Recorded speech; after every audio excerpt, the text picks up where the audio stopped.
আলু পোস্ত বা ঝিঙে আলু পোস্ত তো অনেক খেয়েছেন। একবার পোস্তের এইরকম একটা নতুন ইউনিক রান্না করে দেখবেন।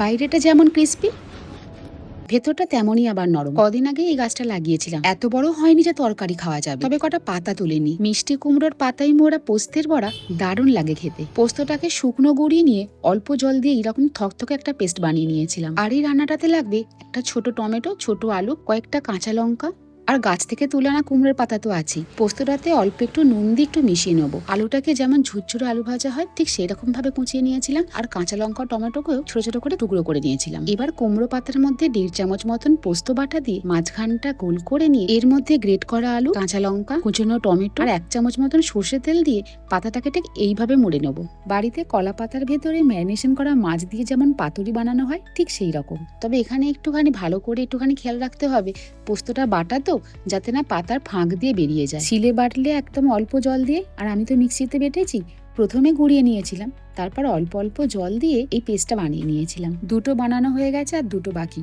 তবে বানাবার সময় একটু ভয় ভয় লাগছিল, যদি পাতার ফাঁক দিয়ে পোস্ত গলে যায়। তবে পাতাটাকে মোড়বার সময় একটু খেয়াল রাখতে হবে যাতে ফাঁক না থাকে। এবার একটা কড়া বসিয়ে তাতে ভাজবার মতন সর্ষে তেল দিয়ে, তেল গরম হয়ে গেলে এগুলোকে আস্তে আস্তে ছেড়ে দেবো। এক পিঠ হালকা ভাজা হয়ে গেলে অন্য পিঠগুলো একটু উল্টে দেবো। ভাজার সময় গ্যাসটা লো টু মিডিয়াম ফ্লেমে রেখে দিয়েছিলাম, যাতে বাইরের পাতাটা একটু ক্রিস্পি হয় আর ভেতরটা নরম থাকে। যদি ভয় থাকে পোস্ত বেরিয়ে যেতে পারে, তাহলে প্যানের মধ্যে অল্প অল্প করে তেল দিয়ে একটা কিছু চাপা দিয়ে যেমন পাতুরি রান্না হয় সেরকম করে নিলেও হবে। কুমড়োর পাতায় মোড়া পোস্তের বড়া একদম রেডি হয়ে গেছে। আওয়াজটা শুনতে পেয়েছেন, বাইরেটা একদম ক্রিস্পি হয়।